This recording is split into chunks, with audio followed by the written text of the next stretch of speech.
वही लोग। जय श्री राम, जय गौ माता।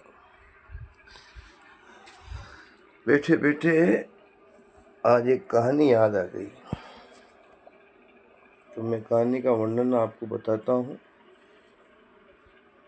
इसमें कुछ गलत शब्द मेरे से निकल जाए, मैं खुद ध्यान रखूँगा, लेकिन कुछ शब्द ऐसे होते हैं जो निकल जाते हैं, तो अपना छोटा भाई समझ के मुझे माफ़ कर दें।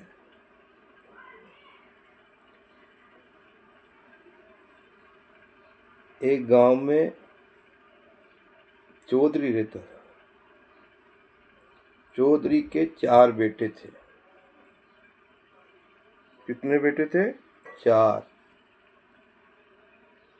4 बेटे थे, तो 2 बेटे गांव में रहते थे और 2 बेटे जैसे सूरत है और जहाँ कमाई करना जाना पड़ता है वहाँ रहते थे।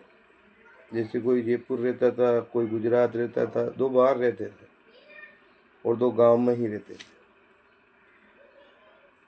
चौधरी साहब बीमार हो गए और वो अपने अंतिम सांसें गिन रहे थे।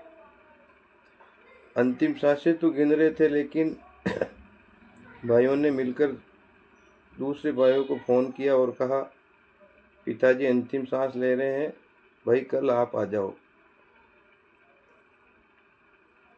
तो भाइयों ने सुना और भाई रवाना हो गए वहाँ से और घर पे आ गए।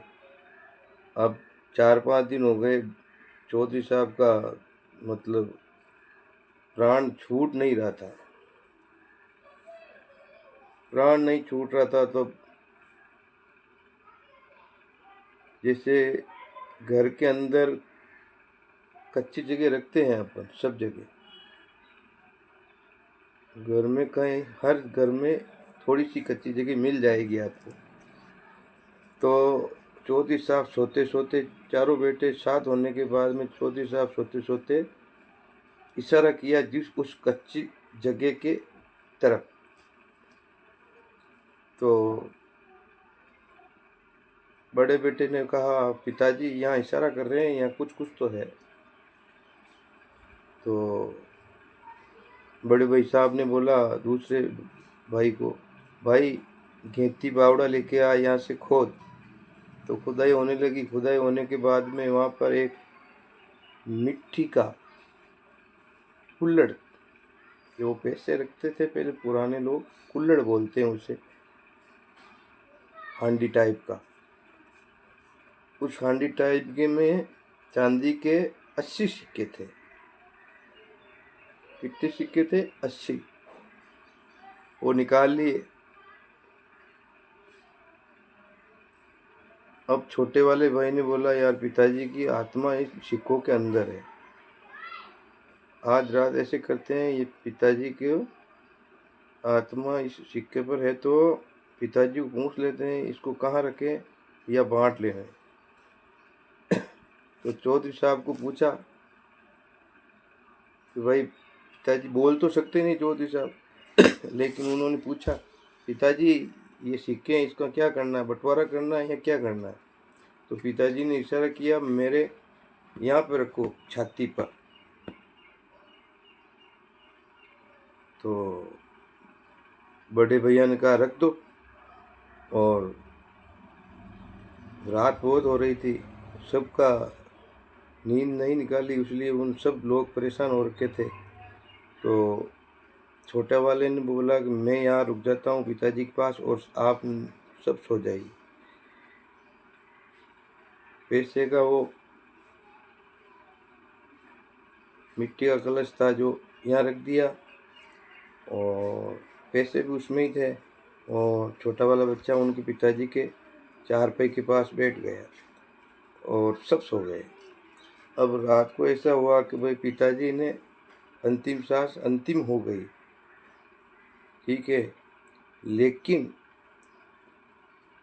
पिताजी गुजर जाने के बाद जब सुबह उठे लोग, तो बड़ा वाला भाई आया और बोला, पिताजी तो चले गए, तू नींद निकाल रहा है? अरे भैया, मेरे को तो पता ही नहीं कब गए थे पिताजी के सांस, वो मेरे को पता ही नहीं थे। उन्होंने बोला कि चारपाई से नीचे उतारो पिताजी को। तो बड़े वाले भैया ने बोला, चारपाई से फिर उतारना, पहले वो कलश था जो पैसों का हांडी थी वो कहाँ है? तो छोटे वाले भाई ने बोला, मेरे को तो पता नहीं। तो बीचे वाले से पूछा, तेरे को पता है? तो नहीं, मेरे को भी पता नहीं। फिर उसको और उससे छोटे वाले को पूछा, तेरे को पता है? चारों को पूछ लिया, लेकिन किसी ने पता नहीं था कि भाई वो पैसे कहाँ गए, चांदी के सिक्के 80। फिर बाद में वो बोला, बड़ा वाला बोला, यार इस बात का हम निर्णय बाद में करेंगे, पहले पिताजी को अपन शमशान लेकर उनको अग्नि प्रदान कर देते हैं और फिर बाद में अपन आकर बातचीत करेंगे, कहाँ गया पैसा। पैसा तो होगा तो कहाँ जाएगा, यही होगा। ठीक है, पिताजी को ले गए शमशान में, उनको अग्नि दाग दिया, अग्नि प्रज्वलित की, उनको दाग संस्कार किया और फिर घर आ गए। घर आने के बाद में वही बात, वहाँ वहाँ देखो, वहाँ देखो, वहाँ देखो, लेकिन पैसा कहीं था ही नहीं। ठीक है, अब जैसे 3 दिन के बाद में गंगा जी जाते हैं, हरिद्वार जाते हैं, उसी प्रकार एक नाई और एक बड़ा वाला बेटा अपने पिताजी की अस्थियाँ या फूल लेने के लिए जाते हैं, उसे लेकर फिर हरिद्वार जाते हैं। तो वो गए, 3 दिन बाद में तीजा भी रखते हैं। तो गए वहाँ पे, तो वो मतलब हड्डियाँ संभाल रहे थे। एक दांत होता है, एक नुक्कन होता है, मतलब 4-5 चीज होती है जो ये वहाँ ले जानी पड़ती है। तो वहाँ जो नहीं होता है उसने क्या देखा था कि वो जब निकाल रहा था हड्डियाँ, तो वहाँ देखा कि भाई एक इतनी सी बड़ी चांदी की पिघली हुई डली, इतनी बड़ी चांदी की डली वहाँ मिली। तो उस नाई ने उस बड़े भाई साहब को बोला, भाई साहब यही देखो, ये क्या है? तो भाई साहब ने देखा तो बोला, चांदी है। अब घर पे आए तो बोले, यार तीनों चारों भाई बैठ कर बोले, यार भाई पिताजी तो चले गए और ये चांदी वहाँ मिली अपन को पिघली हुई, तो अपन ऐसा करें, इन नई भाई को दे दे, सेन भगत को दे दे। तो सेन भगत ने बोला, वापस उल्टा जवाब दिया। वो बोला कि भाई पिताजी को, आपके पिताजी को आपको नहीं देने दिया, आपको भी नहीं देने दिया, ये सिक्के आपको नहीं दिए, और आप बोल रहे हो को मेरे को दे दो। नहीं, मैं नहीं रख सकता, मेरे को कैसे देने देंगे, वो आपको ही नहीं दिया तो मेरा कैसे होगा? तो भाई लोग, इस कहानी का ये मतलब नहीं है, इस कहानी का मतलब यही है। और आपने क्या बात ज्ञान लगा, चौधरी साहब ने क्या किया, ये चांदी शमशान में कैसे गई, इसका मेरे को कमेंट करके बताइए। और आपको ये कहानी अच्छी लगी तो शेयर करें, लाइक करें, और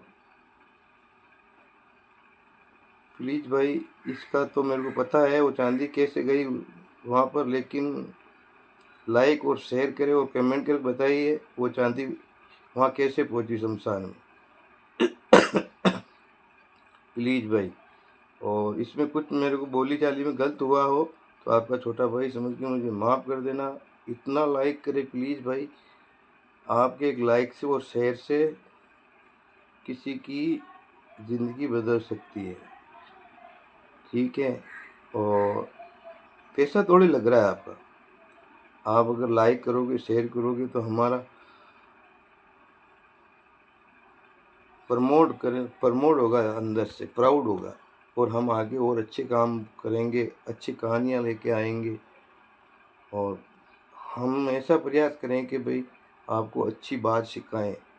मैं तो सिखाने को तो क्या है, मैं तो छोटा हूँ, लेकिन ज्ञान में कोई छोटा और बड़ा नहीं होता है। ठीक है। जय गौ माता, जय भारत माता की जय।